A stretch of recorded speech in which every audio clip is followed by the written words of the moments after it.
It's been a minute, I know, but welcome back to the podcast.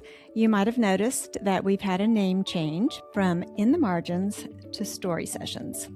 I can't wait to tell you more about that when season 2 launches April the 1st. But before we begin today's episode of Story Sessions, I'm revisiting a conversation from last season with author Emily Nydam.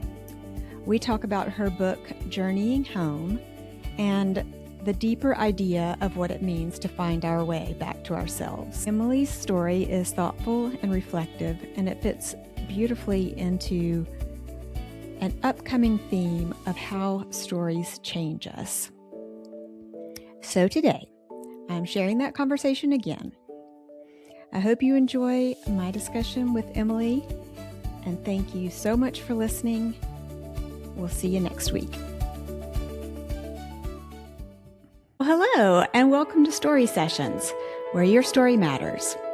I'm your host, Laura Lynn Donahue, and each week we gather for meaningful conversations rooted in lived experience.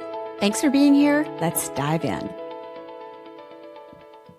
I had a lovely time with my most recent guest, Emily Nydam, author of Journeying Home. She and I had a very reflective discussion about the characters in her book and also how the characters relate to her own life and even our own lives.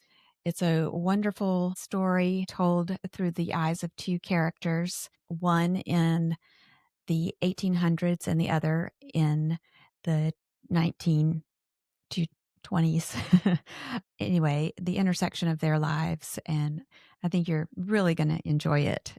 Stay tuned, and Emily, welcome. Well, Emily, welcome to In the Margins. I am so excited to get to talk to you today about your book, Journeying Home, which, well, it's been almost a year since it was released, which is hard to believe. But thank you. Thank you so much for being here and for being willing to share with us about Journeying Home and the process. And we've just got lots to hear, and I'm looking forward to it. Well, thank you for inviting me on. I'm thrilled to be here, and yeah, I love chatting about my book and how it came to be. So this will be a fun conversation.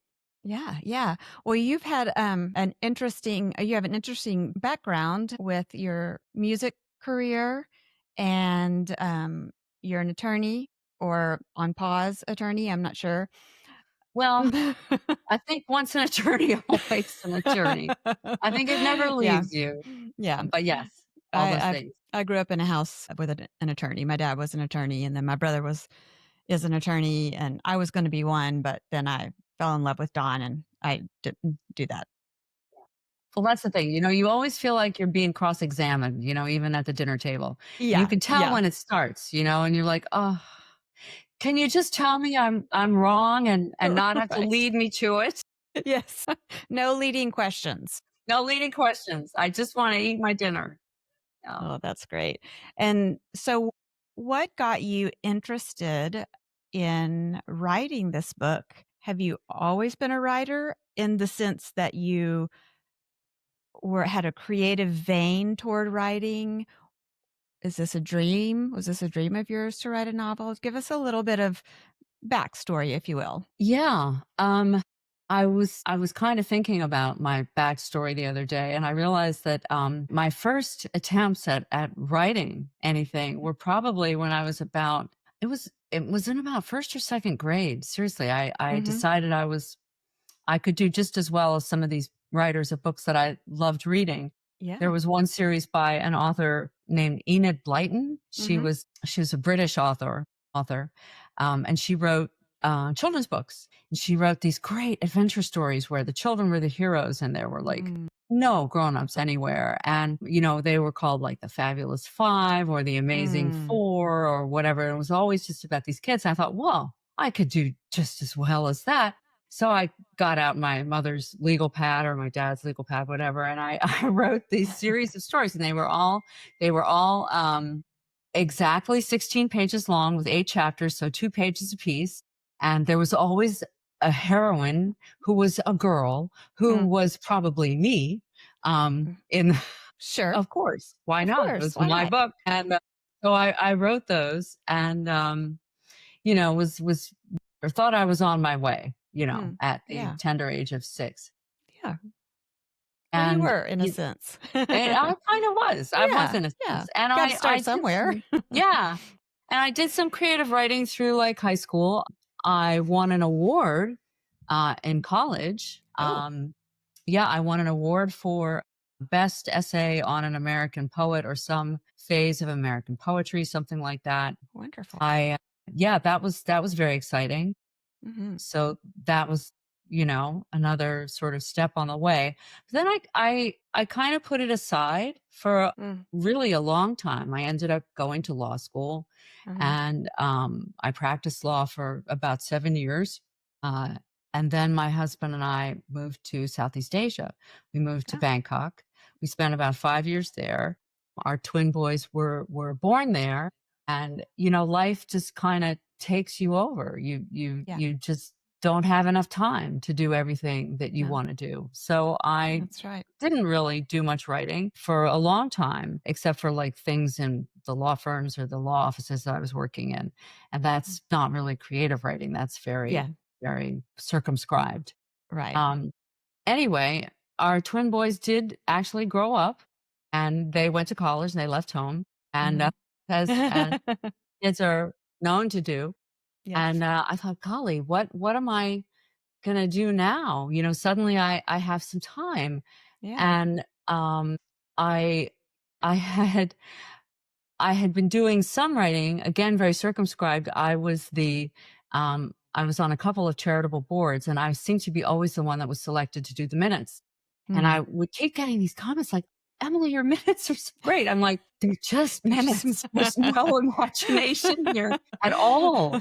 Um, but it got me thinking, and I thought, well, here I am spending all this time, writing up minutes for board meetings that no one will probably ever look at. And I Right. thought, you start becoming conscious of time, and Hmm. how much you have or may not have left. And I Yeah. thought, one thing I'd always told myself that I wanted to try was to write a novel.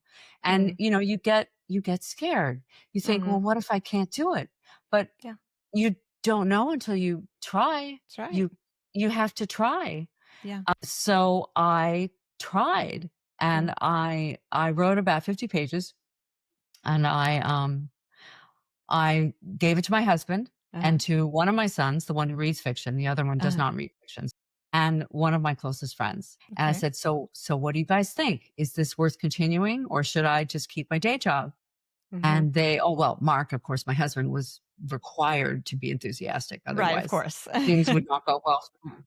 Um, but everyone else said, "It was great. I wanna know Yeah. more. I want more." And that's kind of Yeah. how it began. And I'm a little embarrassed to tell you when I actually started this book, because, the computer files are dated, Oh, and I've sure.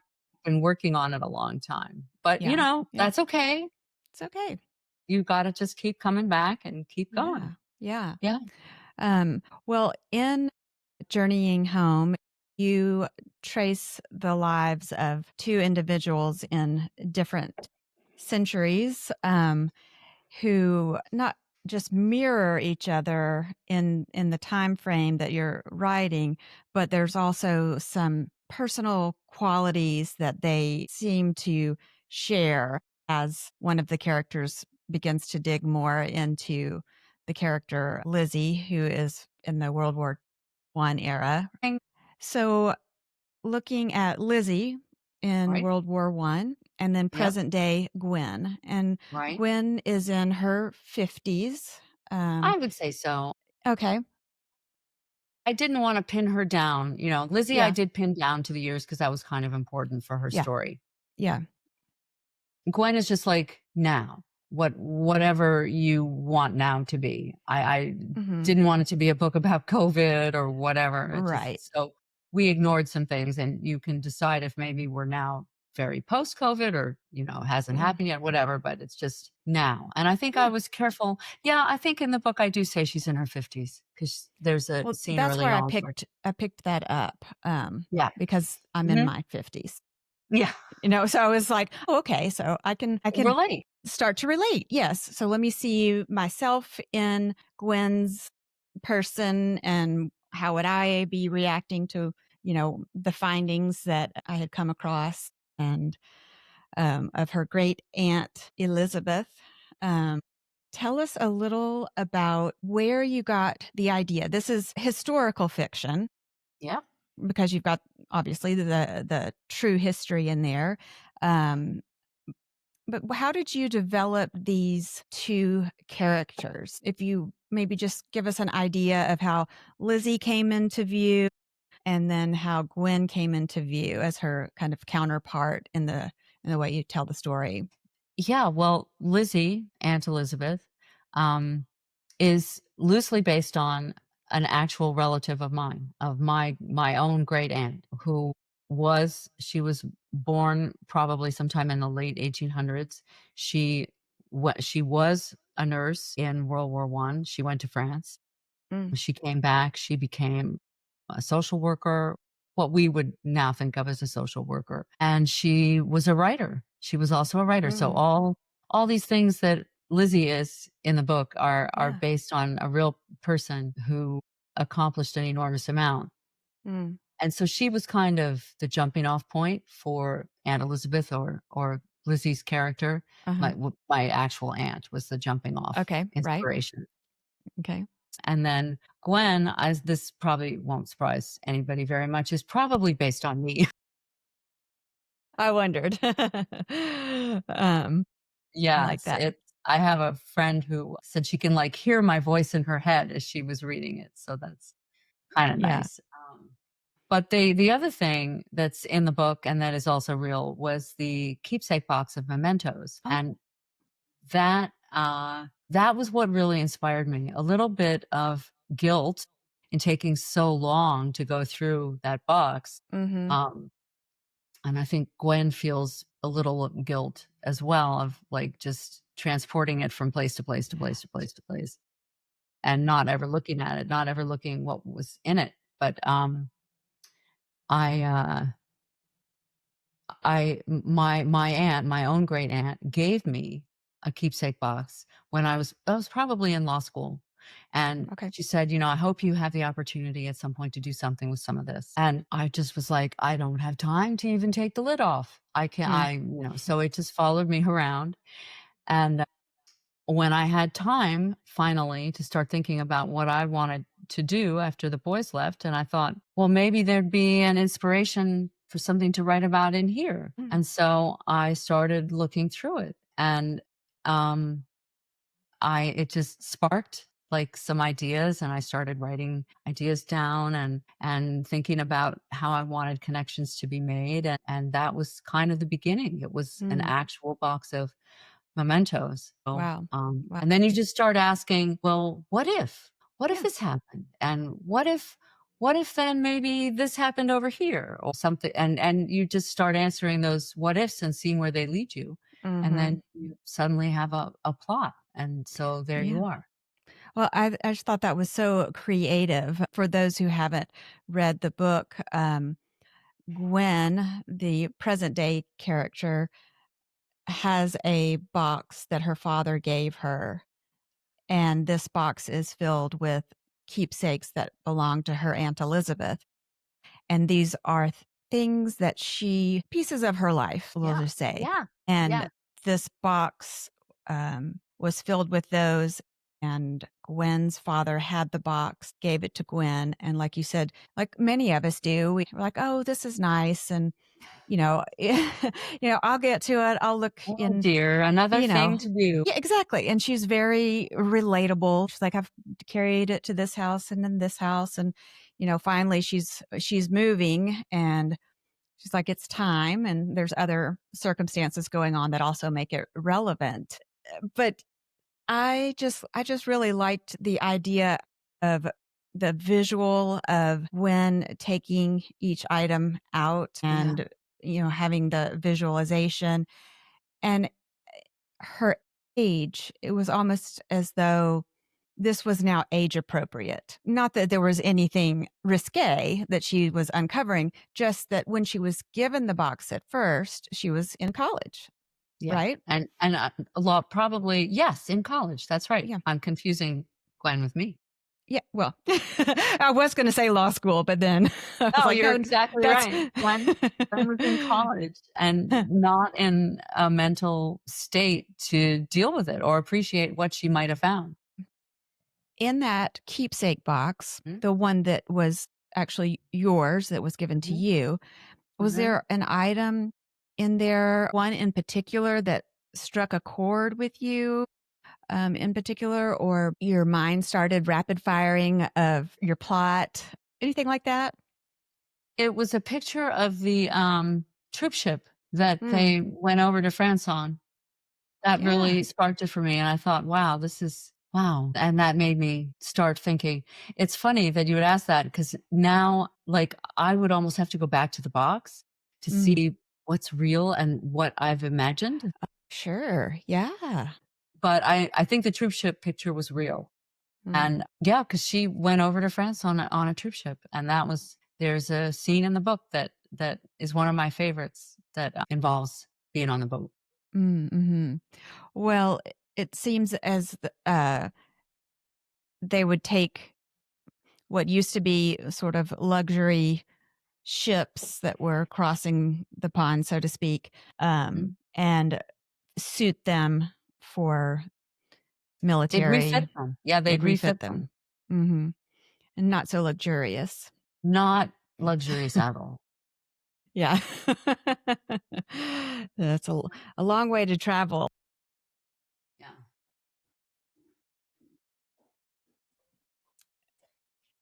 What about, without giving, I want to talk, some about the story without giving too much away. But I think some of what we could talk about will just even compel listeners to want to dive in and read the story. So, when you think about the two characters, do you see a relationship, like an invisible relationship that forms between the two? Absolutely.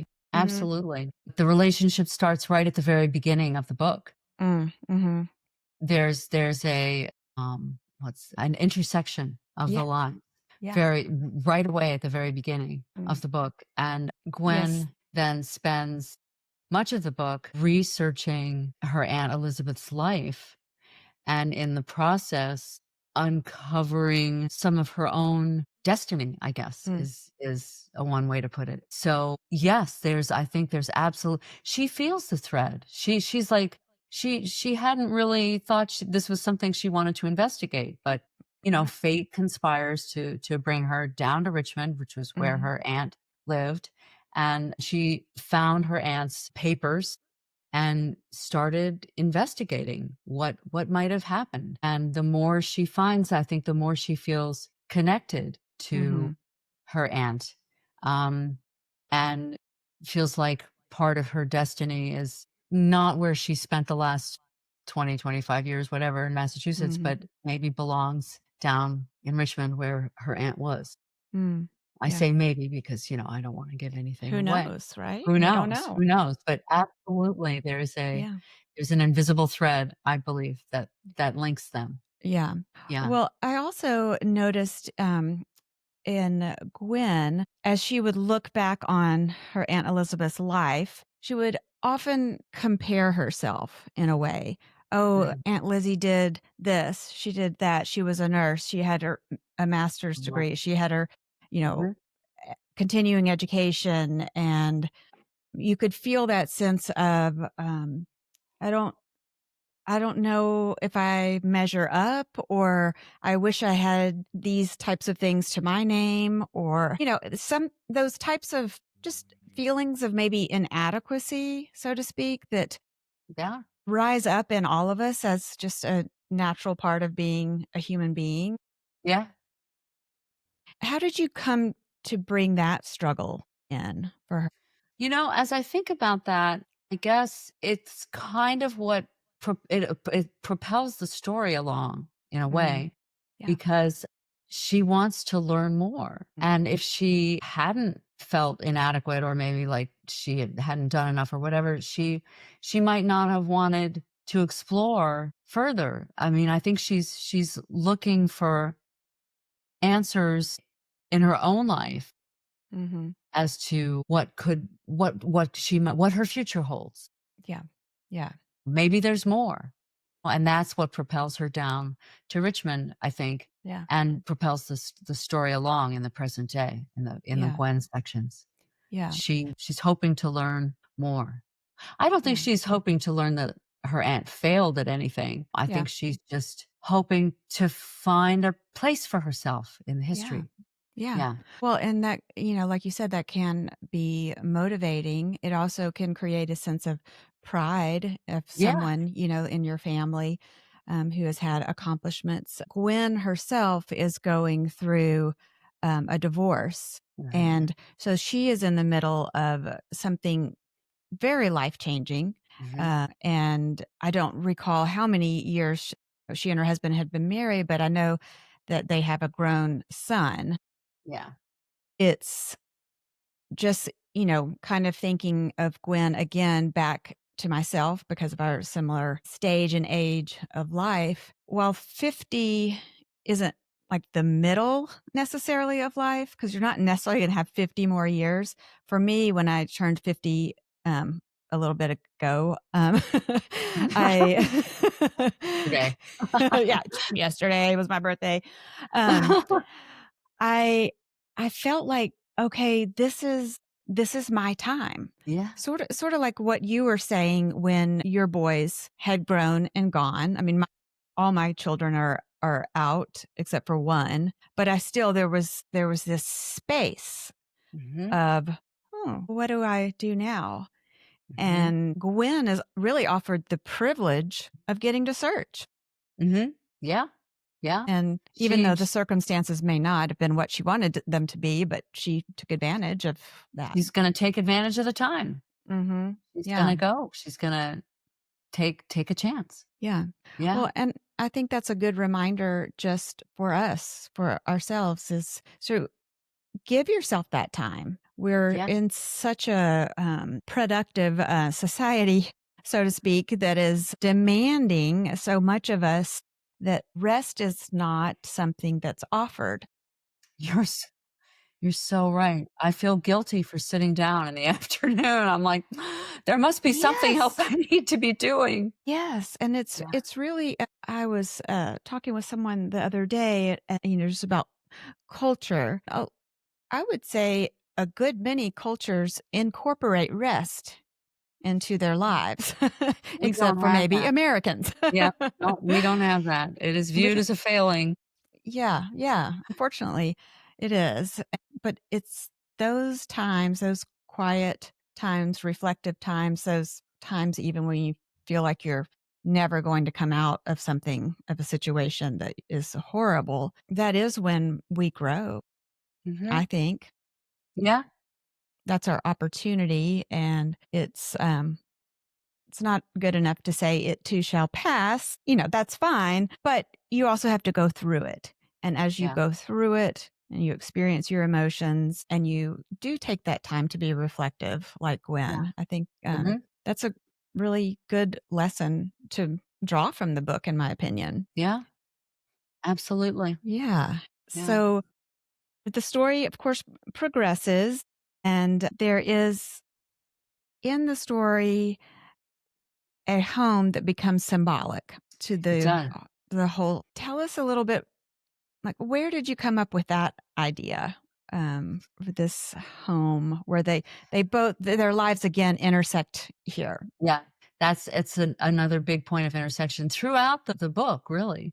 And interestingly, the prologue, which deals with the home, was one of the first things I wrote. Okay. So I kind of was like, I don't care what else happens, but it has to involve the house. Yeah. So, and I guess the reason it was so significant for me was it's what I had in my head as I was writing was the house I remember seeing when I was a child. Hmm. Because we went as a family down to visit my great aunt, and she lived in a house in Richmond with her sisters, just very similar to the book. I'm not giving a lot away Yeah. because, just who lives with Yeah. who Yeah. lives where. But in real life, in my life, my great aunt lived in this kind of dilapidated row house in Richmond. Okay. And it was very much as the house is described in my book. It was small and it was a little dark because there was a huge tree in the front yard, which I'm not sure you could even call a yard because it was so Mm. tiny. Mm-hmm. The tree was overgrown and would block the sun coming in. And inside, it was very like, I don't know if restful is the right word, but it was painted like the walls were a light green, and it Mm. was like coming into a little oasis Mm. in Richmond. Um, Yeah. th- it was small and there was furniture everywhere, and you had Mm-hmm. to be very careful where you walked or you'd probably destroy your Yeah. shin. But it was real, and it just seemed so different from anything I knew or had grown up in, and it Mm. seemed to have this, like, I don't know, I mean, it feels a little overstated, but whatever. It had like, a magical quality. It was just it drew you in. The house Yeah. just drew you in. Mm. Actually, it's funny, I sent the book to one of my cousins, who's my first cousin, so she's got the same, family tree that I do for the most part, Right. and she's like, "Oh my god, you captured it perfectly. That's exactly Oh. the house." Yeah. I can see it from Mm. in the book. So that's where it came from. I guess my Mm. friends know me that I'm not a huge fan of magical realism, but it feels like I kind of wrote a little bit of magical realism with Yeah. with the house. Yeah. So it just was an important touch point of intersection for both timelines. Mm-hmm. That's where they converge. Yeah. Well, just hearing you describe it is very magical. Really, it is because I began to think of C.S. Lewis and the children stepping into the wardrobe and coming into this, Narnia, other Oh, land. what a And beautiful image. I hadn't, I so wrote it and I never thought of that. that's the way you described it just then. And um, it just really made me like, oh, I want to see that visual. I want more of that. And so I think it's good to have a little magic in there, a little magical presence of, It's I have to stop, complaining about magical realism because I there you wrote go. some. Well, you're up there with some good ones. Yeah. Oh my God. Yeah. Wow. That gives me chills. Well, speaking of, you were talking about the two different timelines of the women. How did you keep that straight? Did you write about one first and then the other, or? It's no, I didn't Mm, write like all the Lizzie sections and then all the Gwen sections. I did not do that. I yeah. started at the beginning and I wrote from chapter 1 until the Mm, end. I just something in me was like could tell me, okay, this is where this section of Lizzie ends. Now you go write about Gwen, and we'll do that until we feel it's time to go back to Lizzie. And it just felt kind of like organic. mm, I didn't have I almost never had trouble thinking, is this section done or not? It seemed very obvious to me when each section should be done. mm, So that wasn't hard. What was hard was making sure I didn't have somebody be 25 in one section and then mm. 35 in the next, having had children when she was 8 and, Yeah. things like Yes. that. Yes. The That math. was a real challenge to try to keep that all straight, and I had flowcharts, I'd paste pieces of paper together and, Oh, like, make okay. a timeline and make sure I didn't, mess something up, and I think I did pretty well. Yeah. Nobody's written to me on my website saying, "You messed up the timeline completely." "How could so and so have been doing this when that wasn't invented until whatever?" Nobody said anything, so Yeah. I'm gonna Okay. take that. Good. Good. I think that's a good sign. Um, But it was challenging, and I didn't realize how challenging it would be, I don't think, when I started it. It yeah. was it was a lot of math, which Yes. my favorite. That is not my favorite at all either. For writers. And I don't mind saying it either. If I have to use my fingers, sometimes I will count on them. I will. No shame. Right. So I'd love to know, with the two of us, I just, had a book release in the spring, and I'm thinking about myself, but in a way that I would like to ask you a couple of questions about your experience being an author. Tell me, if you will, what did it feel like for you as Emily to have a book published? Who were you when that happened? Oh, Sorry. it's okay. I was joy. Mm, And it was like so validating. mm, Was I still remember getting the call from, Julie, our mhm. publisher, Yeah. and, having her say, "Yeah, I'd I'd like to see more. I think Mm, this is the kind of thing I'd be interested in." And I just I almost cried. It was mm. amazing. I've done some, interesting things in my life, and I've done a lot of singing, but this was to all mine. Mm. That it was like it's like another child. Yeah. It was all mine. I just felt, not giving you the one word answer, but I No, felt we don't want the one word answer. No. I felt like there was it was as though all imposter syndrome had just Mm, vanished, and was like, I can do mm, this. I did mm. this. You I did can it. do this. It Yeah. was amazing. Yeah. I just think it's so lovely to hear you say that, because I remember the experience, and there's part of you who doesn't know who that person is yet Yeah, and doesn't until know if the they book can comes. do it. You don't know if they can do it. You don't know what Right. they say in an interview. You don't know No. what they do on a book at a book festival. Just Right. all the newness. Right. It's it's It's very scary. rewarding And and scary. Yeah. you're taking a chance when you start writing. Hmm. Will anybody, want to read this? Yeah. And that has been so gratifying for me, that people do want to read it, and then they Mm, like write nice reviews about yeah. it. It's been incredible. It's been an amazing experience. I think as women, we wear roles on our sleeves, so to speak. We're the mother or the wife or the lawyer or but then to just be free and say, okay, it's me time. Right. Just like Gwen was doing in the book. It's me Yeah, time. that's right. I'm gonna have half a bottle of wine and some ice cream and call it dinner, There you go. Oh, yes. because I Wonderful. can. Yeah. There are a lot of things that I think become more realistic with age. Yeah. And I've just thought, I'm just going to give this answer. No, I can't. I don't want to do that. I can do everything on that page that you handed me, but I don't want to, because I know the consequences.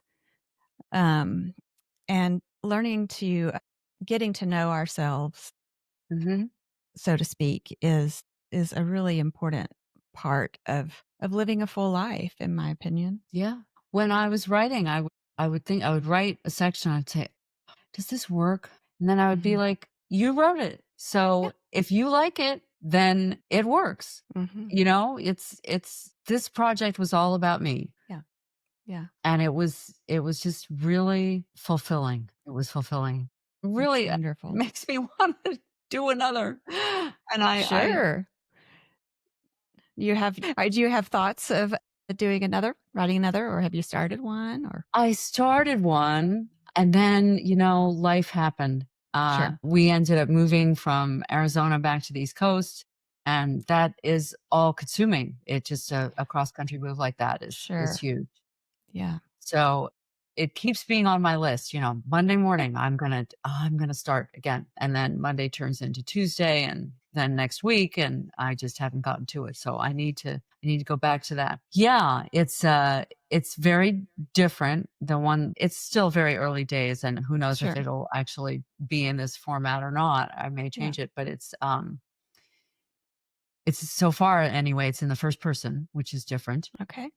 Yeah. And it's set in, at least at the beginning, it's set in the 1960s, early 1960s. Oh, So, fun. and it moves forward in time. And it's kind of, if I had to describe it, it's sort of like what's real, what's not real, how do you tell? Yeah. So I'll leave that little seed Yeah. That's intriguing. for the I'm next book. interested. Yeah. Um, yeah, good. Yeah, tentatively titled The Shore Road. Yeah, so we'll see if it Sounds comes good. to fruition. I really wanna do it again. I really wanna see if Yeah. I can write another Well, one. you should. You can. You should and you can, and you will figure it out Yeah, because that's what we do. that's what that's what we do. We figure it out. Well, I was really impressed by some of the authors that you've been compared to in such a flattering way. I know that Kristen Hanna is one of those authors, and she's got a big following and interest. And tell me a couple of others that you've gotten to have some like imaginary shoulder rubs with. Oh, Immortals. Mm, I'm not sure I'm pronouncing his name right, but he's yeah. written several books, but my favorite is A Gentleman in Moscow. And, Mm, to be compared to him is just a real compliment that just floors me. yeah. Yeah. He's a writer who there's not a superfluous word in the whole manuscript, in the Mm, whole book. It's yeah. everything is so tightly woven, and you think, "Oh, this bit can't be that important," and then you realize, "Oh, no, wait, it was huge, and I need to go Yeah. back and read it, find it and read it again." Yeah. Yes. So to be compared to him is, uh, amazing. And, who else did that I get compared to? Anthony Doerr, All the Light You Mm, Cannot See. yes. Love that. His books are just kind of like poetry.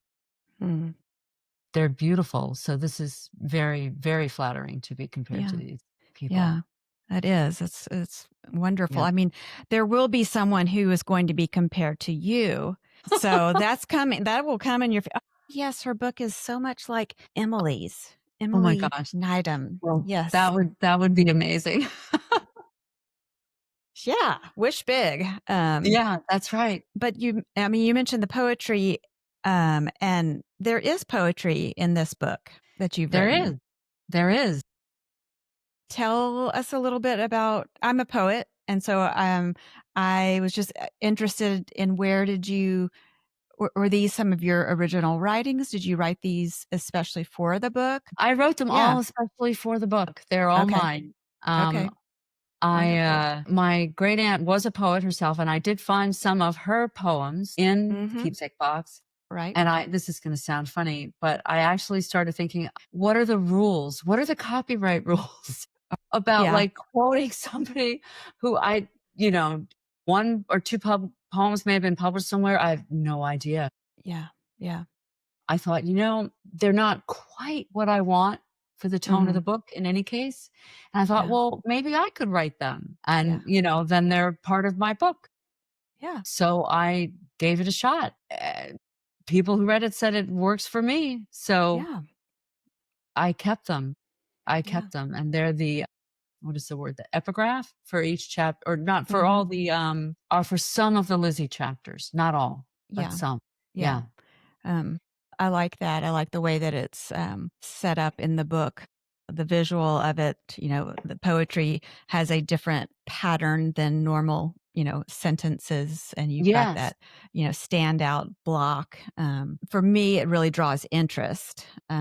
So I enjoyed seeing and reading that in your book as well. I'm glad they spoke to you. I'm glad that's great. That's wonderful. Yeah. Yeah. Yeah. Well, I've just really enjoyed getting to talk to you. I've We enjoyed it we too. met briefly in Tucson, but we didn't really get to Yeah.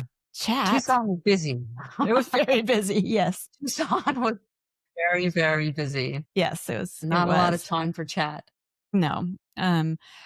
But before we go, I had mentioned to you earlier, I do like to prepare my guests a little bit in advance so you're not too on the spot, but we like to ask 3 questions. What are you reading? What are you listening to? And what are you watching? Not necessarily in that order.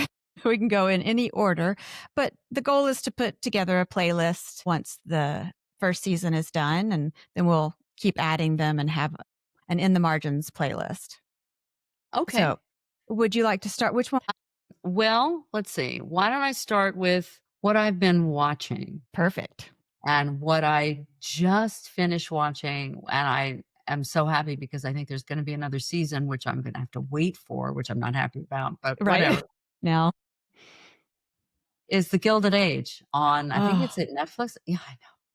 so good. And, just a soap opera with amazing costumes. It's Mhm. just what could be better than that? Yeah. Yeah. It's great. I loved it. I also liked and my son was the one who prodded me into watching this. I finished it before Gilded Age Uh-huh. and found myself quite bereft of things to watch on TV. So I'm glad I found Gilded Age. But anyway, Mhm. what my son recommended and really wanted me to watch was Better Call Saul, Oh, yeah. equal to Breaking Bad. And Yes. I had Yes. tried to get into it at one point. I was like, "Sweetie, I can't. It's just not working for me." And he's like, "Mom, you Yeah. gotta give it another try. You gotta try Yeah. again." Yeah. So those are 2 things that I've been watching recently. Okay. Great. Good So let's ones. see. Oh, what have I been reading? Yeah. What Okay. have you reading? I have been reading Hamnet. It was Mm, a birthday present, okay. by the same author who wrote The Marriage Contract, and it's Mhm. like, O'Shaughnessy, something like that. I should know Yep. better. Yep. No, it's okay. It's okay. We'll look it up. Oh, okay. Not a Alright, problem. okay. Yeah. Um, We all draw blanks, but I do think that's the right last name. but it's beautifully, beautifully written. And again, it almost feels like you're reading poetry at some points, and Yeah. it's a beautiful book. Is it So, tell me the title again? It sounded like um, Hamlet, but it wasn't. it's close to Hamlet, and in Okay. fact, they even go into that at the very beginning of the book, how the back in the day, in the 1500s, late Mhm. 1500s, which is when this was taking place, Yeah. the name Hamlet with an L and Mhm. Hamnet with an N, they were almost interchangeable. Oh, So, interesting. yeah, and if it reminds you of Shakespeare, then you're not far wrong. Okay, great, great. Well, and that one's gonna be on my list. I always like to write them down so I don't have to wait and go back and look through all the notes. Um, well, wonderful. So what about listening to? Is there, a genre of music? Is there podcast you're listening to? Let us hear what you're listening to if you've got something. What I tend to listen to a lot, 'cause, Mhm. still do some singing, is I Uh, tend to listen to recordings of whatever I'm trying to learn. mm, So lately, I've been listening to the Durflay Requiem because okay, we're gonna be singing that in a church concert on Sunday, November 2, I think it is, okay. and I tend to listen to what I need to learn so it gets in my head. Yeah, So yeah. I've been listening to that. Oh, Not pop music. yeah. Those are over for me, Yeah. but I would say primarily music I need to learn, and then also just groups like Voce. Yeah. Yes. I would love to know more about your musical history. And I love now knowing that you are still singing I and am. you've had such a beautiful creative stage presence. I got to listen to a few of your works. That would have to be maybe another podcast A or different podcast, a a different different one focus. altogether. Yeah. That's great. Yes. So, well, I just have been delighted to have you and Well, have it's had a been a great treat. time. I've loved chatting with you. It's been really Good, fun. good. Well, Emily, thank you so much for being here, and I will look forward to seeing you again. I will too. And thank you for a lovely afternoon interview. It's been a lot of fun. Good. Great. Thanks so much for joining us for this episode of Story Sessions, where your story matters. If you enjoyed this episode, please subscribe to our channel wherever you get your podcasts. Leave us a 5-star review and share it with someone you know. And to learn more about the Story Sessions family, visit storysessions.live. That's storysessions.live. And remember, your story matters. See you next week.